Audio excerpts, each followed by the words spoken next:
yaayam mook suma papa ñoo bokk benn yaay bi leen jur man at sama maam ci booru ci wetu ki ñu ko denc kooku moo ñu yar at sama papa bi ma jur ñu màggandoor diggante Sokone ak Dakar waaye moom nag def na ay Foundiougne ne Kaolack ñun loolu la ñu bokk man sama ay leçon ci moom laa ko daan réciter daf ma daan jàppale it ci ay exercice ak di ma surveiller parce que magee na ma quelques années d'accord mais gis nañ ne nag bi mu génnee àdduna ak dossier bi ñu ko mujjee dénk di dossier wu Ousmane Sonko bi coow yi nag daf ci bëri daal ngeen gis ci wax yooyu yoo xam ne neexu leen ci nit koo xam ni dafay nekkoon ba ci yàgg jóge fi waaw dëgg la Sénégal dafa nekk réew moo xam ne nit ñi neexuñu waxal te nit ñi foog ñu xam ne dee du gàcce ndax bu doon gàcce yàlla du ko teg yonent bi sallallahu alayhi wa sallam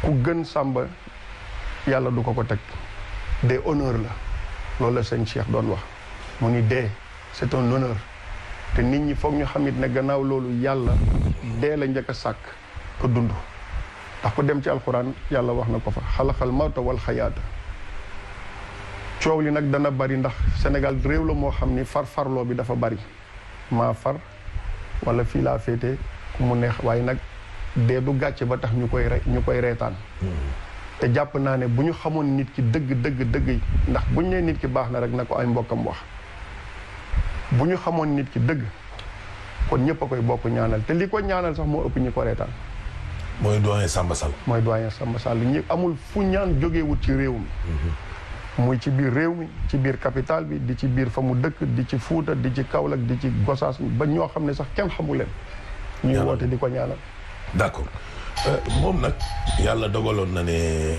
yaramam sutante woon na lañu njëkkoon dégg après ci lañ dégg ne dénk dañ ko dossier bi après nag ci la génn àdduna moom kañ la feebar bi yàggoon na du woon nekkul woon loo xam ne nii sax ci biir bi muy jël dossier bi la waaw feebar bi moom dëgg fa neex yàlla yàggoon na ba tane woon na bu baax a baax sax alhamdulilah macha allah feebar nag dafa jotewut ak dee dara nit feebar na ba ñëpp foog ne dafay dem mu jóg nit toog na it dara jotu ko mu xëy dem taw at xiin jotewuñu dara waaw kon feebar bi daal laalewul dara ak dossier bi bokkul dara waaw li tax ñu laaj la loolu rek mooy gis nañ fi ñenn ci ay télé naan dossier bi dee leen xool képp kuñ ko jox fan ngay mujjee après ñu wanewaat leen. loolu xam nga Sénégal dafa nekk réew moo xam ni ñoom dama jàpp ne ñoom am na ci ñoo xam ne pour ñoom dañoo coup d'état yàlla jël place am man loolu laa gëm. dossier bi dafa mystique dossier bi c'est pas mystique et tout ça là yooyu c'est du cinéma. en toute sincérité c'est du cinéma parce que li tax ma ni c'est du cinéma bu fekkee ne ni dossier bi dafa mystique ba mystique comme ñoom niñ koy waxee niñ koy maanaam. ñu koy ngandalee daal. waaw image bi ñu koy jox. waaw mais kon kay kii ndey mbili bi nañ ko fi jëlee ki taxaw accusé diw ne daf ma def lii ba tax coow li yëpp am ndax c'est de cause à effet bu ko accusé wutoon kon coow li du am. waaw léegi pourquoi kooku mu ngi fi ba léegi pourquoi le mystique ne l'a pas atteint. man loolu laa gëm. d'accord loolu nga gëm ñu des nag ci dossier bi. doon nga wax ne doyen Samba Sall feebaroon na xawoon na sax tane laalewul dara. waaye gis nañ ne joxoon nañ ko beneen juge. kooku nag communiqué bi ñu liir ci journaux yi ñun. dëkk ñoom moom mooy ne ginnaaw ba ma waxtaanee ak samay mbokk sama soxna samay xamel daal ñoo ma ne lii ak lii mu bàyyi. yéen ngeen gis seen mbokk di doyen Samba Sall yaramun bi sutante woon. muy jëli dossier bi xanaa waxoo leen woon ak moom dara. wax nañu at moom ku nekk wax na suma papa bi ko yar mbokk yi amul kenn ku ko woowut. mbokk yi toute la famille amul kenn ku woowut ne ko na bàyyi dossier bi. na bàyyi. na jël dossier bi mu bàyyi. ñëpp a ko wax man mii di wax ak yow. woo naa ko te laataa ma koy woo sax suma papa bi ko yar woo na ko ne ko Samba musuma la sant nga bax musuma la sant nga bañ. lépp lu ma la mus a wax rek defal nga ma ko jëlal dossier bi nga ne leen nga wax sa médecin mu bindal la un certificat médical nga ne leen da nga tawat nga jébbal leen seen dossier nga génn ci ndax da nga am ay mbokk da nga am njaboot. il ne l'a pas répondu. tontuwu ko bi ma ko jotee ma wax ak moom mu xamal ma ne ma gor du daw mu ni ma bul tiit surtout man fay du am lu muy tiit ma ne ko dëgg la mu ni ma gor du daw man gor laa mënuma nekk doyen des juges ñu ëlbati ko jox ma dossier bi ma di ko daw un commandant mënul nekk ci bateau bi nekk en danger muy tëb le premier donc dafa nekk nit koo xam ne nit ñi moo tax ñii reetaan xamuñu gor dëgg un homme de courage Samba ñaar la xam ci àddunaam lii lay woon jom li dama lay jox benn anecdote bi mu nekkee xale benn yoon la mës a jël 3e ci seen classe sam papa di ko ci xas Samba jooy na ko toute une journée et des jours sax à partir de ce jour depuis ce jour là Samba musul jël 3e premier wala 2e ba ni muy duggee université notam yi yëpp a ngi ci sama archive bu papa yi donc kooku maanaam mun nañ wax ne c'est maanaam nitu jom la par excellence Samba doo xam lu ko naqari doo xam lu ko neex il n'a pas voulu.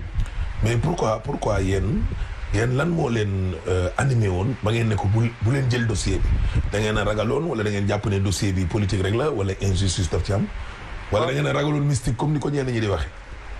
non xam nga mystique tout le monde est mystique tout le monde peut être mystique ku nekk ak lim ko jaral waaye dafa am foo xam ne àdduna bu ñu fa tolloo dañuy bàyyi lépp ci loxo yàlla li taxoon ñu ko doon wax rek c'était pour maanaam dara bañ ko cee fekk pour maanaam tamit la sécurité de la famille parce que un état quel qu'elle soit n'a pas d'ami ils ont que des intérêts te Jacques Chirac dafa mus a wax benn wax mu ni la démocratie s'arrête là où commence la raison d'État donc li taxoon man personnellement ma doon ko wax moo di ne dëkk bi jamono jooju mu ngi métti ñu ngi lakk kër yi ñu ngi def nii am na ñu ci ay bakken yu ci dee à telle enseigne que ñu assigné ko benn garde du corps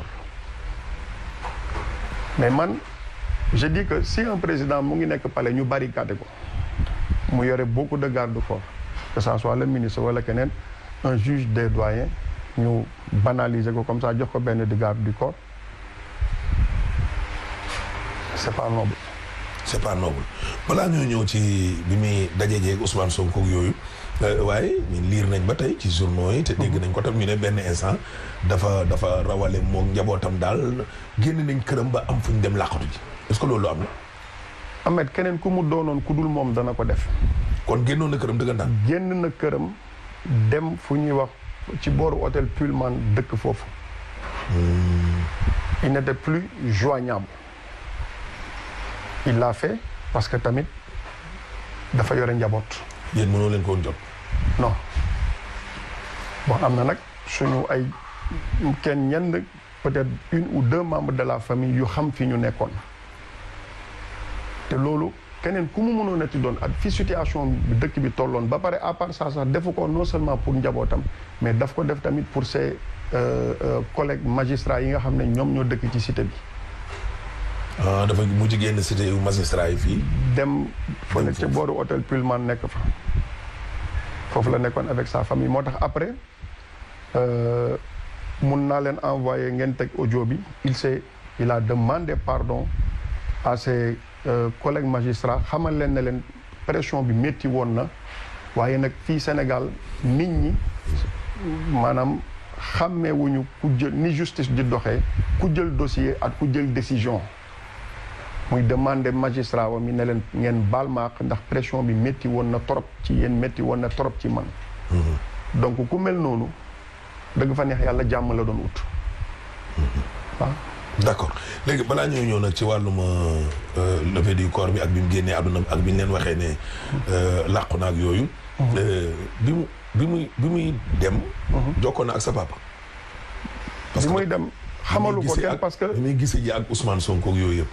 waaw wala këram nga fële la jógee rek dem tribunal. foofu la jógee dem sam papa bi la veille daf ko wax ne ko na bàyyi dossier bi mais tontuwu ko parce que xam naa ne connaissant le doyen des juges dafa jox sam papa trop de respect daf ko jox cër waaye tamit secret professionnel mayu ko mu xamal leen ne leen bu xëyee daf koy libérer il peut pas le faire parce que ay famille non wala magistrat yi.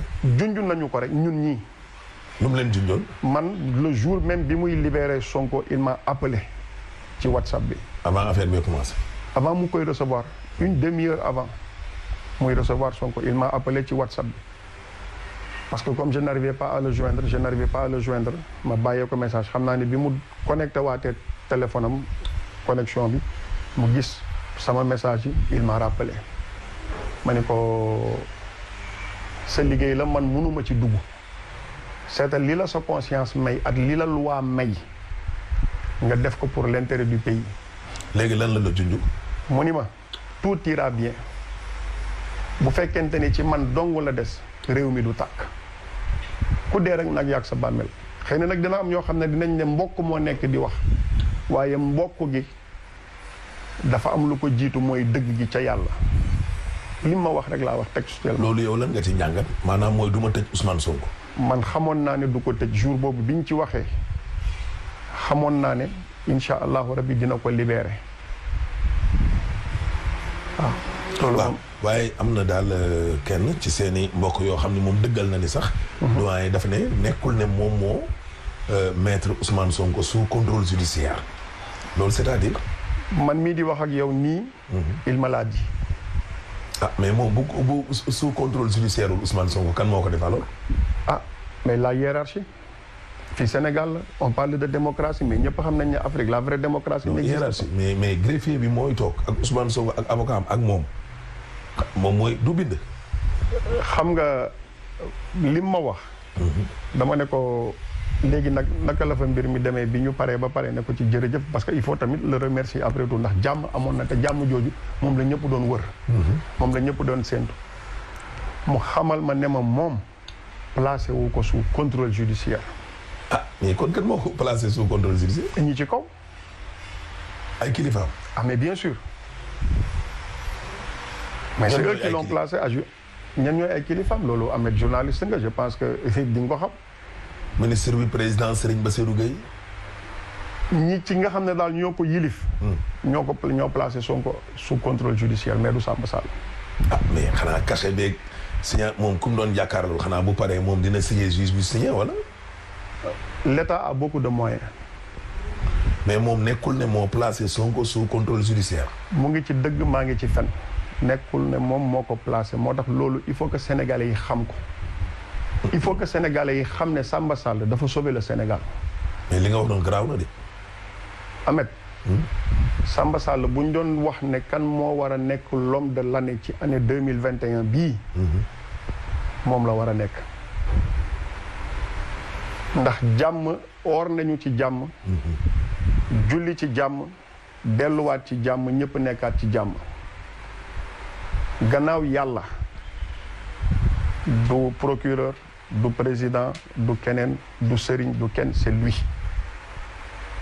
Samba Sall il est mort dignement ndax il s'est sacrifié ndax xamoon na li ko ci mën a fekk. mais kon yéen mbokk yi daal da ngeen jàpp ne décision bi Samba Sall waroon a def Ousmane Sonko defu ko maanaam fekkiwul ay kilifaam dañ ko doon dicté. non Samba moom kenn mënu ko teg pression. Samba Sall bi ma xam man xanaa mu changé ci diggante bi. ah ñu doon gis ñu ne Sonko moom defaraloon nañ ko cellule lépp wala. mais xam nga waxoon nañ fi parce que fii moom c'est un pays de waxoon nañ fi wala dégg naa. ne Macky Sall Ablaye Wade da nga ko doon préparer une chambre à Rebeuss. waxoon nañ fi it ne Idrissa Seck lii wëg lale donc. yéen li ngeen jokkoo laa wax ak sa cousin li nga jokkoo ak doyen des juges laa wax man. yéen loolu déggoo leen ko woon. maanaam ne moom mi ngi dund pression laa wax. mais pression bu métti Samba pression bi mu doon dund doomu aadama antanu ko. mu jóge ci nguur gi. partout. xam nga am pression du pouvoir pression des collègues pression de la famille pression d'un peuple parce que ñëpp a ngi doon séentu waay nañ ñu dimbale ngir yàlla jàmm am ci réew mi ndax jàmm la Sénégal xam. mu nekk ci loxowu benn nit nga war a yow tous les jours xamuloo ndax boo génnee sa kër di nga dellu siwaat pour fekk ci sa njaboot dafa métti rawatina nag ci réew moo xam ne nii on vit dans un pays boo xam ne nii c'est un pays où il y a pénurie de discipline nit ñi dañuy génn di wax lu leen neex sans même savoir la personne bi ñuy waxal kan la Samba Sall dem na ba wax ay mbokkam. ne leen daal moom nguur gi sax la gën a ragal à 90% que l'autre camp loolu dëgg la. il me l'a confirmé. yow mii man mii di wax ak yow il me l'a confirmé man ñaanuma ku dul Samba Sall sax du ma wax ci moom lu dul dëgg muy dund ak muy dee. mu ne benn instant nguur gi la gënoon a ragal sax. il m'a fait savoir que ni. moom il a beaucoup plus peur. de l'État. de l'État que du camp de Sonko. Parce qu'un État est trop puissant et ils ont trop de moyens. ñu ciy waxtaan di ci waxtaan bay dugg ci le cas de commissaire divisionnaire boobu ñu fi reyoon au temps Cheikh Sadibou dañu retrouvé woon le comme au Mamel ak maître Babacar Seye ba ma sax ma ko ci dox d'autres exemples ne ko am na fi sax au Maroc le cas de Ben Barka bi ko Assane 2 di faagaagal reyee wuñ ko biir Maroc ñu ngi ko reyee en France ñu waxtaan ci sax ba ma joxaat ko sax beneen exemple bu princesse Diana ñu ngi ko reyee ci pont de l'Alma en France ba léegi personne kenn waxu ci dara. kon bu ma déggee sa wax daal mooy yéen maanaam seetaloo leen nguur gi ci DM à 100%. loolu moom du ma ci dugg sëñ Ahmed yàlla rek a xam parce que dafa am benn affaire bu ma gëm. boo demee ci alxuraan. nga jàng suratul Luqman nekkul woon yonent mais yàlla daf ko joxoon sagesse. bi muy conseiller son fils. daf ne ko yaa bunaaya yow sama doom. innaha in taku maanaam lépp loo xam ne nii rek yàlla doomu aadama def na ko lu toll sax ni grain de moutarde. nga jël ko nëbb ko ci suufu roche bu keroog yomal xiyaame yàlla dina ko feeñal. kon ngeen géddaat. il n'est pas reconnaissant. mais Bathie lui a rendu beaucoup de services. Bathie Sonko toog na ci bureau Bathie man lii moom moo ma ko wax ci entretien ba Bathie Sonko mu abal ko mu sajaada mu julli moom bi muy taxaw Sonko bi muy njëkk a taxaw di cité Bathie boobu Bathie jëlagul dossier bi. boobu doyen des juges yoragul dossier bi. bi ñu demee nag ba nga xam ne toog nañu ñoom ñaar ba waxtaan mu xamal ko ne lii confrontation bii du intérêt réew mi. boo leen ne da ngeen di déloger Macky yéen ñële jóg char yi taxaw bakken yu rocci c'est le Sénégal qui perd moo tax nit ñi nañu delloowaat en arrière. kon Sonko da ko waroon delloo njukkal quoi. mais il ne l'a pas fait. lu tax mu waroon ko delloo njukkal. li tax mu war ko delloo dañ koy tëj. non parce que moom ki nga xam ne toog nga yow accuser ko. tudd ko ci loo xam ne moom yoragul dossier bi loxoom takku ci. nga dem ba ci biir ba gis ne kii jugement bi ma amoon ci moom dafa ute avec la réalité avec la personne bi may waxal. mu libéré la moo tax bi mu génnee le même jour le 8 avril boobu bi mu génnee ba dem di wax il n'a pas cité Samba Sall dafa ne Macky Sall Malick Sall Bassirou Gueye léegi lu tax mu seppi ci Samba Sall. est-ce que newul lim fi jógee tax. déedéet boobu jógewu fi. boobu c'est le jour bi ñu libéré Sonko Aïdara. le jour bi ñu libéré Sonko le 8 avril boobu. lu tax bi yoon tuddul kii Samba. waaw. est-ce que dafa am lu xewoon ci bureau bi lu Sonko waxul. mais li ko guidé ci discours am bi. mais maanaam ni ko. Samba traité ni ko Samba sermonné. ramené ko à la réalité.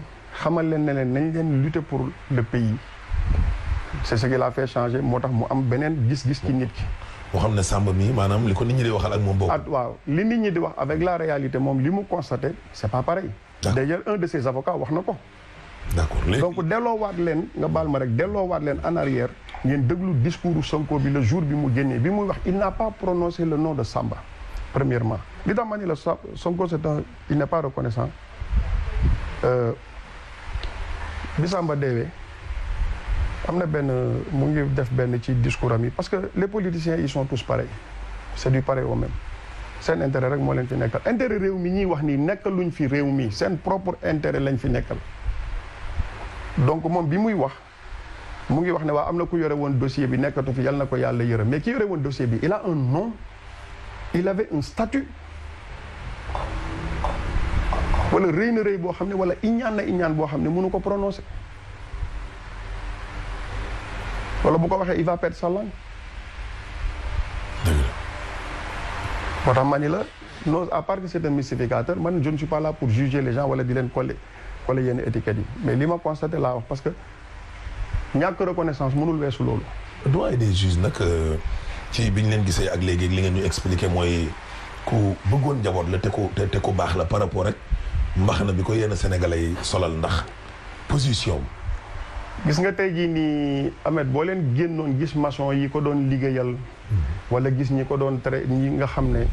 Samba bu ñëwaan toog fii ngeen toog ci suuf lay toog. c'était un gars bi nga xam ne c'était un rassembleur. xale du bëggu nit ku bon. Samba fu mu mus a dem rek xale yi dañ ko bëgg. xale nitu seytaane xale du la bëgg. loolu moom yaqin la. koo xam ne nag bu jógaan sax bu koñ ba bu fa daan dem sax dafay gaare otoom fu sori dox këroo kër mu dugg fa képp kuy mbokk da nga ko seedeel la même chose man mii di wax ak yow tuddee naa ko doom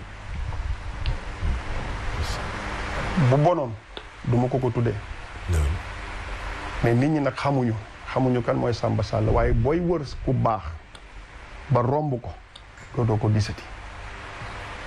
jabaram ak doomam yi ak yéen ñi ko gën a jege bi affaire bi maanaam bi mu génnee àdduna lan ngeen dund keroog.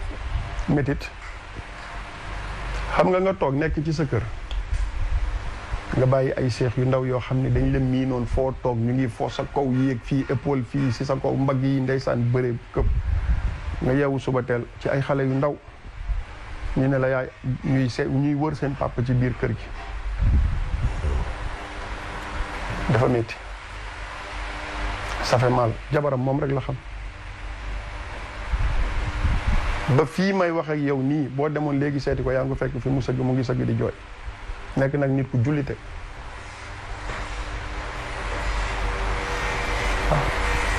sa papa nag moom mi ko yar suma papa nee nañ ay waajuram dañoo teel a moom dafa teel a njirim Samba Sall papa yar ko dafa teel a perte ay parents am mun naa wax sax ne daanaka xamul papaam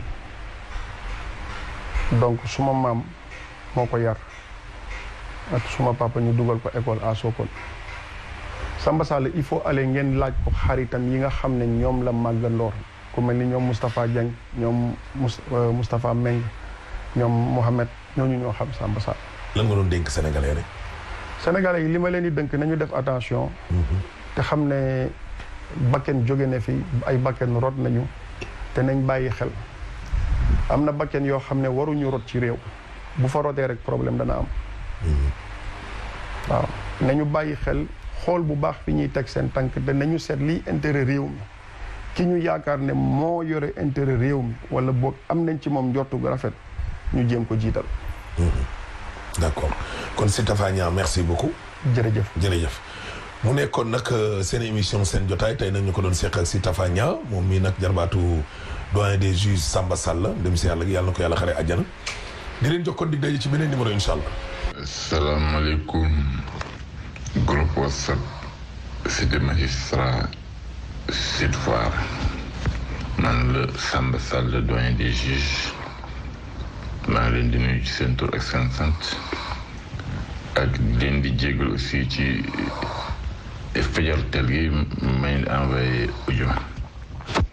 En fait imam moo ma inspiré parce que dama bëggoon woo certains d'entre vous que je connais mais ma ne non attends dugal ko ci groupe bi sax moo gën a gaaw bon am na ñu ma jotoo mais groupe bi sax moo gën a gaaw lu baax ci coono bi ba leen teg fan yi mais di sa TF xam nga malheureusement ñu ngi ci réew moo xam ne dañ xamul ñu justice bi fonctionner loolu moo tax tous les magistrats étaient exposés et vraiment loolu mënuma ci woon dara jël dossier ak jël décision bokkul buñ ne dossier bi diwoo ko yore mais mun leen xam fan la ko jëm malheureusement réew mi nit ñi dañ leen di manipuler duñ xam fi ñu jëm duñ xam fu juge bi dem alors waaw man Sénégal moom a ñor ñu yëpp ñoo ko bokk donc yàlla def na jeex na ci jàmm ci li ma foog jeex na ci jàmm maa ngi leen di jéggul encore une fois leen di massa bu baax ne tension bi ngeen newoon. Marie da nga def ça va bien waaw gis naa sama audio tante Nafi bi nga ma transféré waaw kontaan naa ci baax CD yi rafet na ñaan yi yegsi nañu vraiment man xaw looy wax sax parce que man defaluma ko sama bopp ñëpp laa ko defal ne Sénégal moom ñëpp a ko bokk ñëpp a ko moom waaw mënu ma woon def neen lu may nii jërëjëf heureusement que fi ngeen ma doon xaar yéen ñi ma xam fa ngeen ma gis ku ma xaar feneen tam yaa xam mais man daal fi ngeen ma doon xaar te ngeen yaakaar ne fa laa jëm heureusement ma jëm fa waxal ma sama tante ne ko maa ngi koy nuyu di ko gërëm di ko sant seede yi rafet na jërëjëf.